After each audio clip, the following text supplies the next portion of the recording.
You could find all this on the Best of Chat Radio, Vagabond Sounds, Volume 1. And we have actually 15 different tracks on there, including Deuce Khan and Logo, Hill Tribe, The Rice Channel.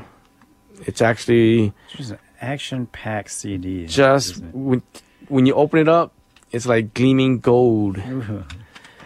But yes, I don't know if you have been paying attention, Tom, but recently, if you can recall, a Laos guy, a new song, Fantavong. Yeah. He was, I guess, pumping gas in his car in the middle of the highway. I mean, not in the middle, but you know, on the side. Yeah, his car died. He had to go get some gas. Yeah.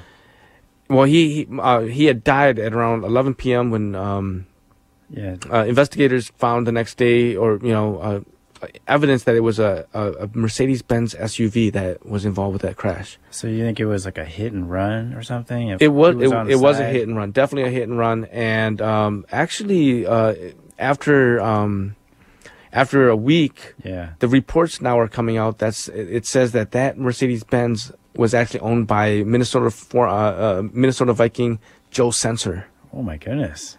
Oh. Yes, and so apparently, according to reports, the morning after, Joe Sensor's attorneys went to the police and said that was our truck. Yeah, but we can't say who was driving it. Oh wow! So they finally revealed that, according to the Star Tribune, that it was Joe Sensor's wife. Oh. It was Joe Sensor's wife that was driving it at that time. Yeah. 11 p.m. Huh.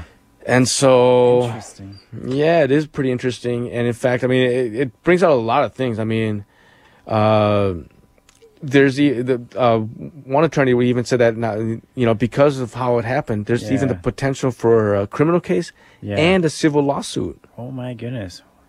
You'd think that if you'd hit somebody, you could at least stop on the side of the road, call 911, and wait. But I suppose... Well, this story kind of, I mean, it draws out the classic argument of class. Because, I mean, truthfully, what do you think is going to happen to Joe Sensor's wife? Is she going to get any jail time, you think? Well, I don't know. It depends on what... She hit and ran. That's a straight-up felony. Yeah. A hit and run, you kill somebody or you hit something and you just run. You just drive off. You would think, but I don't know. It sounds like they're letting their lawyers and the legal system take care of it. But why, for instance, when the lawyer called and said that was our truck and here's who was driving it? Why didn't they come out with that at first? Well, you know how it is. You got to hide behind your lawyers, so... What is going on with this? And it also calls into the fact that, I mean, even just...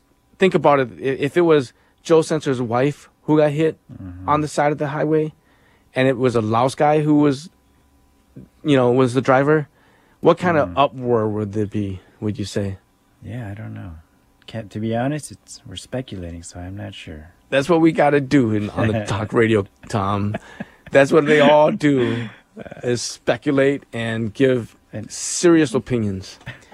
That's, basically, I mean, do you see what I'm trying to say, though? I mean, what if all of a sudden, remember when Malik Sealy had gotten killed by a DW drunk driver? Yeah.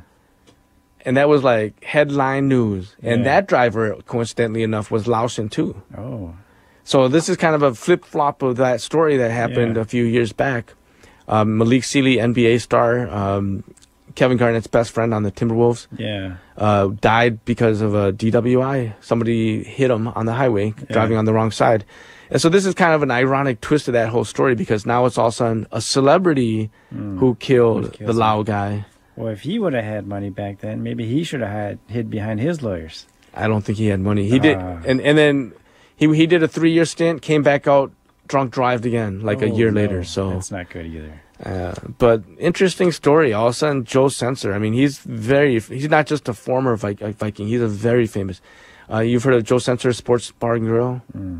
Joe Sensor was also a play-by-play analyst for the Minnesota Vikings on KFAN. Yeah. Oh wait, but in this story, we don't know if it was just a hit and run. We don't know if alcohol was involved, right? Or that thickens the plot, because maybe they're waiting for something to wear off the breathy. Huh? Yeah, no making accusations here, but it's pretty suspicious.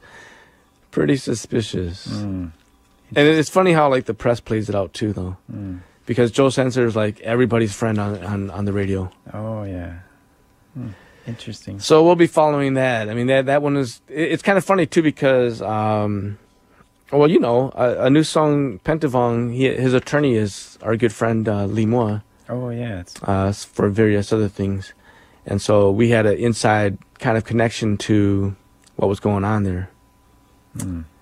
But cool. And as we head to the top of the hour here, I want to play one more song before we do our station break.